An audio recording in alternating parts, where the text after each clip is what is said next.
I am Wilhelm Helsingius, and I have psychology and cognitive psychotherapy degrees. Welcome to episode 5 of the Love Unconditionally Handbook. In this section, I address the question, who are you, and who do you want to be? Can you take a moment to reflect on who you truly are and how you want to be?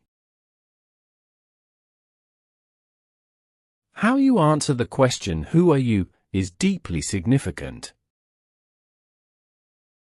It defines you, shapes how you see yourself, and influences how you perceive the world and your life. But perhaps you are not who you think you are.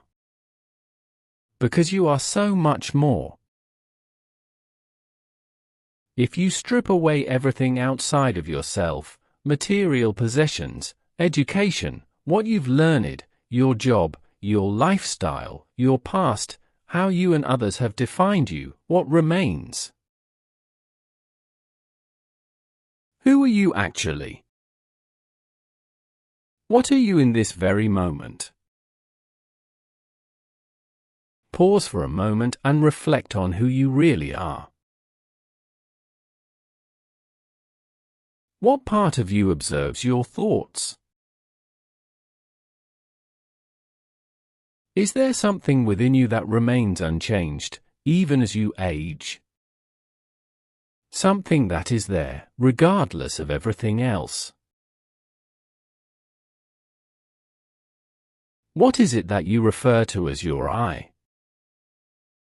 Could this I be something your thoughts have constructed? Does such I even exist within you? Does the idea that there is no I feel uncomfortable, or could it be freeing and open to possibilities? When you learned to speak, you first used your name to describe what you were doing. But at some point, you replaced your name with the word I. For example, Pernilla is a little girl. When she eats, she says Pernilla is eating. But after a while, she starts saying I am eating instead of using her name. Could it be that what you call I, or who you believe you are, is actually a role or construction? A role or something built by your thoughts you took on and have continued to uphold. Perhaps this I was something you needed as a child, to relate to yourself, to connect with those around you, and to make sense of the environment you lived in. Could it be that this I was once necessary, but its significance fades as you come to know what you truly are, or something more real than what your thoughts have constructed? Is it possible that you have become trapped in something that isn't truly you, something that most people are caught in and, therefore, simply accept rather than question and free themselves from? Have you allowed what you truly are to evolve, refine, and deepen? Or are you holding on to it as if it were something permanent, something that must never change, something that would feel threatening if it did? What do you think? Could it benefit you to update this something you think you are and define with the word I, or the image you have of yourself? Could it be that you constructed this I as a child in order to get what you needed, to assert yourself, and in doing so, to feel that you existed? As an adult, you may still hold on to this constructed I, the I you identify with, something built by your thoughts. If you do, you are likely living with a mindset of getting rather than giving.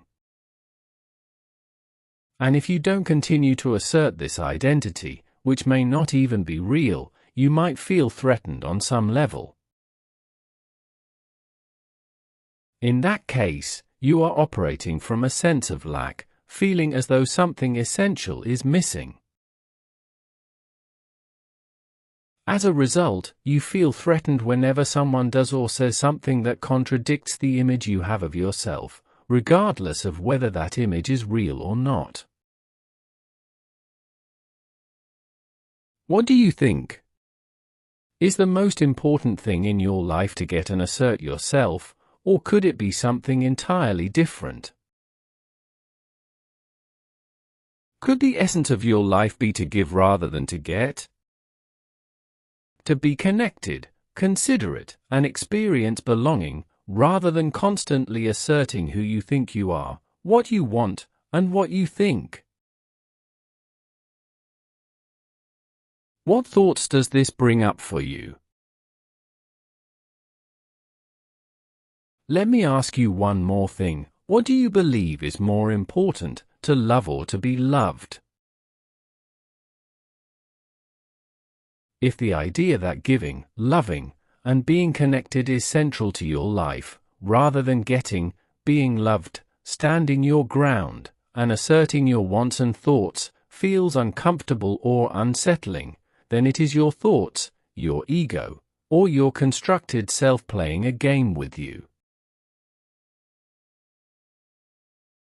This doesn't mean you should never stand your ground. But if asserting yourself comes at the cost of your connection to others and your deeper truth, and is not rooted in a genuine desire for the well-being of both you and others, it will ultimately weigh on your health, both now and in the long run. It will also distance you from what you truly need on a deeper level, even if your ego and thoughts try to justify your actions. How is it? Have you updated your understanding of who you are? Is what you believe to be yourself or the I you think you are, the identity you hold on to, something that focuses solely on itself? Or is it something that fosters connection and meaning in your life?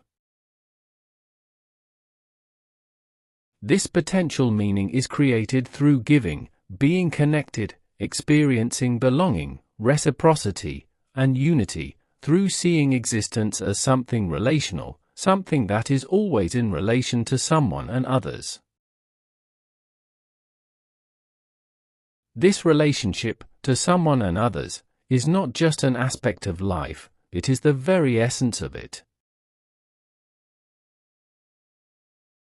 It is what determines the degree of meaning you experience in your life and is directly linked to your physical and mental health. The next time you fall ill, perhaps you, and even your doctor, should ask, what has your relationship with those closest to you and others been like? You have a responsibility, as a fellow human being, in your relationships with others, because your quality of life, physical health, and mental well-being depend on it and entirely independent of whether you want it or not, or whether you agree or not.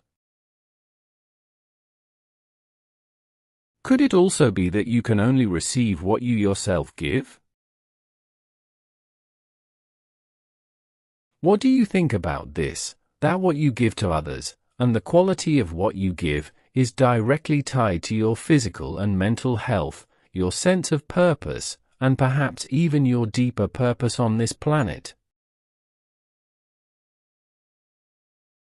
Could it be that who you are is deeply connected to what you bring into reality and contribute to, something you are a part of, which at the same time influences and shapes you? Does that sound complicated?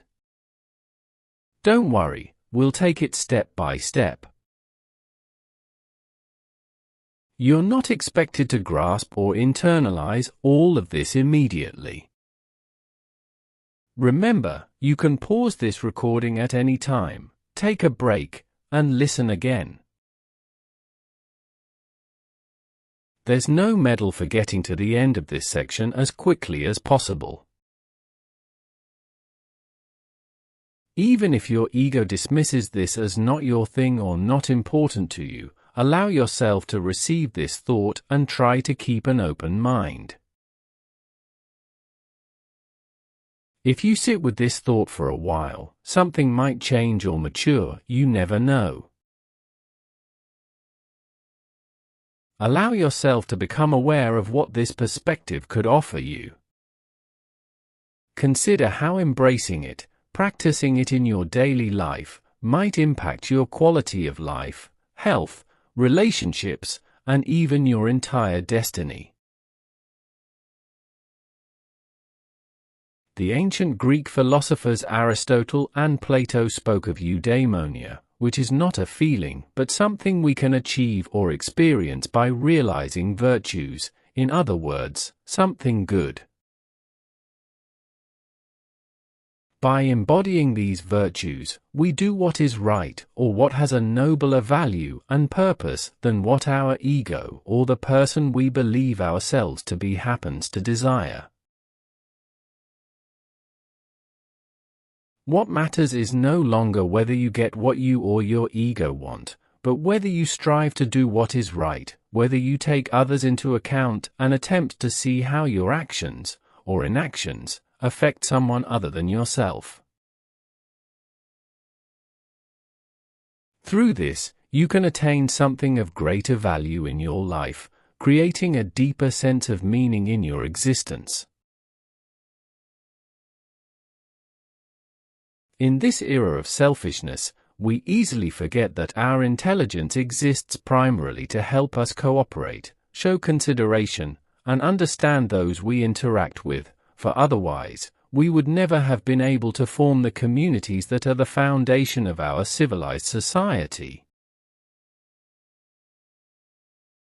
By striving for something of greater value, you can experience a good and meaningful life and the full potential within you, rather than being self-centered, merely surviving, and being driven by fear, whether consciously or unconsciously afraid of death, accumulating material things or wealth, and perhaps feeling emptiness, loneliness, and a lack of meaning. In ancient Egypt, people believed that they would experience something good after this life, and the ticket to this desirable afterlife was determined by how well they had embodied goodness toward their fellow human beings during their lifetime. The ultimate question at the final gate was, how many people have experienced more joy because of you? I do not believe that the intention behind this idea was to control or frighten people. Rather, these ideas about eudaimonia or the relevance of goodness in life stem from the wisdom that we feel better, live more meaningfully, and are physically and mentally healthier when we are connected with others, when we show consideration, offer help, and express love and compassion. Your true self, or who you really are, does not exist as a separate entity or an island, but in relation to others and in constant interaction with your surroundings, whether you want it or not. Our entire body is structured as a system that responds in a health-promoting way to connection and to the goodness experienced by others, thus creating a true win-win situation where the good you do becomes something that benefits both your life and health as well as that of others. I repeat, imagine if your doctor, when diagnosing a serious illness, asked you, "What do you think? How have you been as a fellow human being in recent years, and how self-centered have you been?" I am not claiming that selfishness, self-centeredness, fear, or greed are the only causes of illness. But I do claim, and research supports this, that both our mind and body respond in a health-promoting way to showing consideration, being helpful, and demonstrating compassion, especially when we are truly connected to others. Since we are not separate entities or isolated islands, What you do and what you think in relation to others has a direct impact on both your well-being and your sense of self. Whenever you feel unwell, hurt, suffer, feel unhappy, or see yourself as a victim, it is your thoughts, or the constructed identity you believe yourself to be, that is playing a game, rather than you being truly connected to your authentic self. To clarify, I am primarily speaking about psychological suffering, experiencing discomfort, unwanted emotions, or mental distress, as opposed to physical pain. I emphasize this because no one should feel guilt for experiencing physical pain that may be purely physiological, without direct psychological causes or without being connected to how they have related to others. What is relevant is understanding that every time you suffer mentally, every time you feel hurt, experience an emotion you don't want to feel, see yourself as a victim, or feel trapped in suffering, the cause lies within you, not outside of you. You can also experience physical pain that is indirectly caused by psychological factors, and these are aspects you have significant influence over. When we experience psychological distress or are in a state of stress, and we certainly are if we are driven by fear, rigidity, and harshness rather than love, acceptance, and compassion, this naturally affects our physical health. This is why doctors, even when treating physical illness, should awaken our awareness of the responsibility we have regarding how we think and how we choose to act as fellow human beings, and thus how we relate to one another. Our entire system is designed so that our anxiety and stress levels increase when we are not truly connected to those we are with. Conversely, when we are in genuine connection, our physical and psychological stress and anxiety decrease. As is now widely known, stress is one of the most damaging factors for both our mental and physical health. The ego, that is, the constructed identity you believe yourself to be, which exists only as a creation of your thoughts and what you call your I, is like your clothing, something you have put on, just as you put on your clothes every day. If you believe that you are your ego, that is, if you mistake yourself for your clothes, then one of the greatest threats to your relationships, your well-being, and your ability to receive what you truly need at a deeper level is the attempt to be yourself, meaning, to hold on to and preserve the identity you believe yourself to be. The self-help author Eckhart Tolle refers to this constructed sense of self as the ego.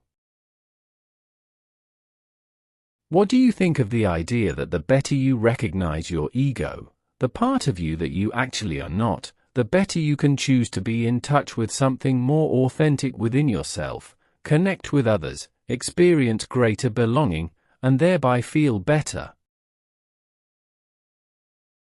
Whereas, the more you are controlled by your ego and the constructed identity you call your I, the more you isolate yourself, create barriers, and ultimately suffer. Have you considered that even the thought that you are something separate from others may in itself be harmful to you, contribute to your suffering, and even increase your risk of serious physical or psychological illness? If you believe yourself to be separate from others, you may harm someone without even realizing that when you hurt another, and still, as I have said earlier, whatever your thoughts may say, you are first and foremost harming yourself if you harm somebody else. This also applies if you identify with a group that sees itself as separate from others. For example, if you believe that intelligent people are superior to those who are less intelligent, you create suffering for yourself on a deep emotional level, because you create barriers instead of fostering connection, understanding, and compassion. The so-called ego, the constructed I, creates unnecessary suffering because it gives us the illusion that our actions have no direct consequences for us. Your ego may think, this one time doesn't matter, but that is not true. It makes us strive to maintain the identity we have constructed at any cost. Yet, this very effort to uphold our superficial and false self-image may, in itself, prevent us from receiving what we deeply need. Are you beginning to see that the best thing that could happen in your life might be to finally let go of the self you believe yourself to be? This self, the one you think you are, is simply a role that we have built through our thoughts. And because it is merely a mental construct, our thoughts are eager to defend it, even though it is just an illusion. Try to imagine what you could be without any role that your thoughts have created, without defining yourself in any way. As long as you believe yourself to be something specific, meaning as long as you define yourself, you will find yourself comparing yourself to others. Your mind will begin to defend the identity you have created for yourself, even though there is nothing that actually threatens you.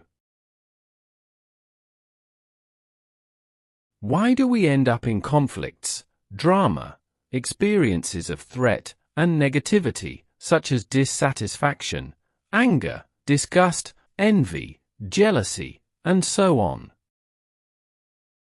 It is because we are defending our ego, the role we have created, and the person we believe ourselves to be.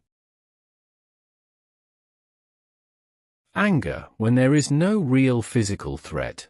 Repressed life energy, stress, pain, and negativity strengthen your ego and have a harmful impact on your heart, immune system, and digestive system. If you notice negativity or aggression within yourself, it means you are being controlled by the mental construct you have built, the ego. Instead of creating connection, you are building barriers, which often leads to a feeling of loneliness. Negativity can also take subtler and more common forms, such as dissatisfaction, impatience, irritation, boredom, nervousness. These do not benefit you. They are states created by your ego, the identity you believe yourself to be.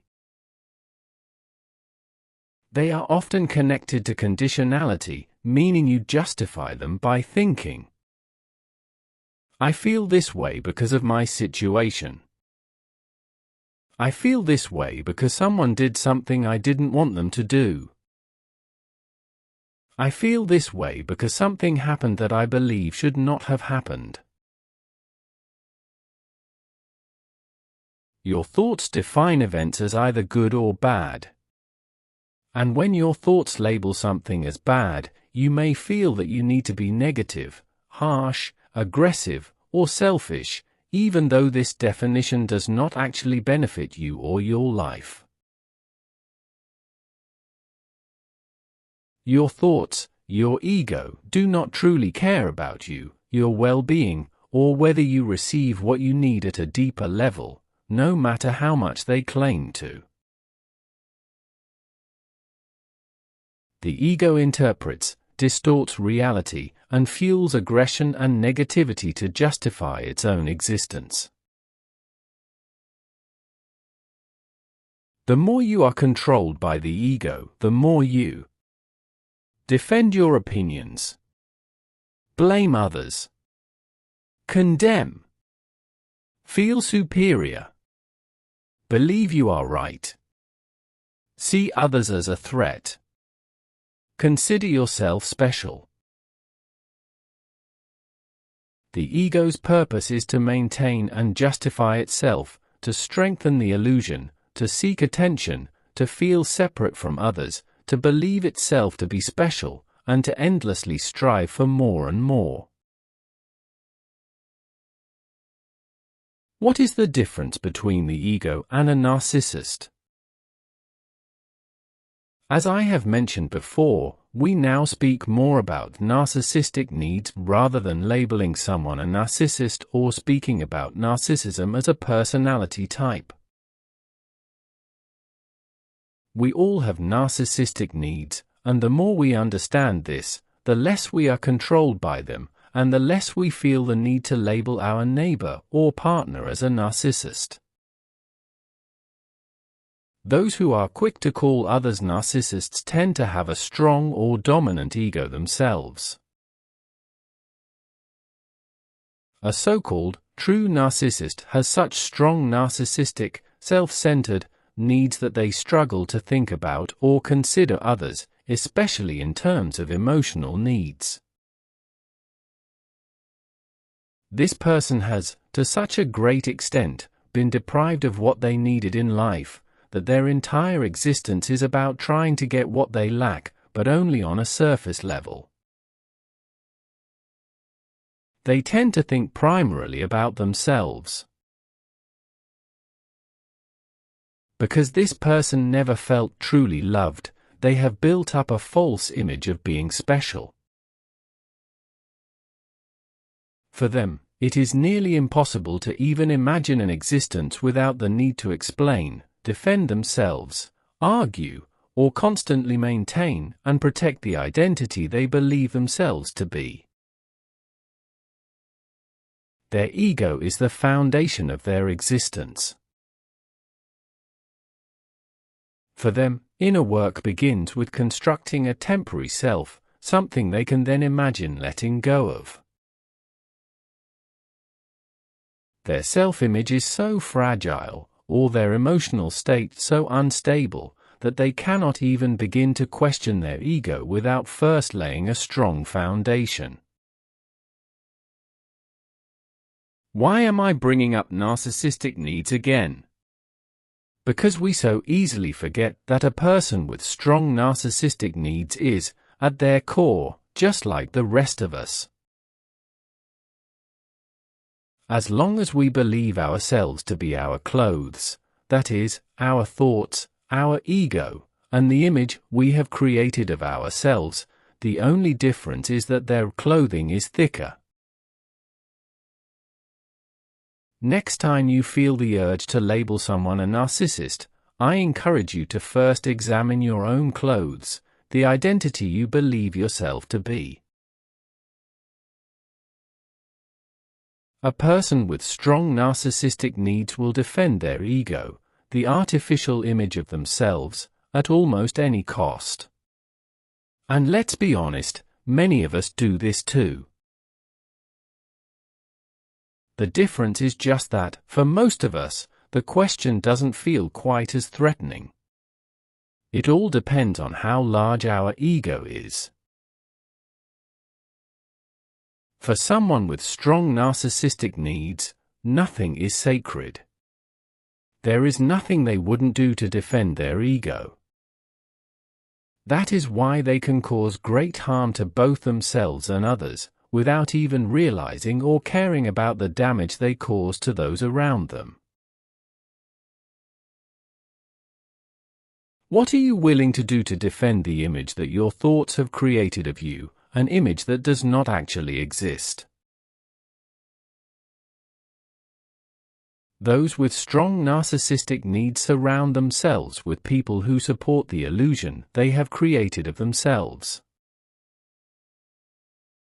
If someone says or does something that threatens to increase their awareness of their own illusion, suddenly nothing they previously agreed upon matters, even personal things you have shared in confidence, can be used against you. Their narcissistic needs are so strong that no amount of kindness or love is ever enough or holds real value for them. They firmly believe that the discomfort they experience is caused by something external rather than by themselves. But remember, if you believe that the discomfort you feel is caused by something outside of yourself, simply because someone said or did something you didn't like, that does not necessarily mean you have strong narcissistic needs. Many of us simply lack the awareness to understand that everything we feel and experience comes from within us, as long as no physical harm is involved. How do you react when your ego, your self-image, feels threatened? Do you assume that your discomfort is caused by someone or something outside of yourself? How much kindness, love, and compassion do you need before you feel it is enough? For the ego, nothing is ever enough. The ego is driven by fear, fear of insignificance, fear of being erased. It tries to compensate for this fear by winning, being better than others, and gaining small or large advantages in comparison to others. The ego is always on guard, ready to defend itself and blame others, whether it is right or not.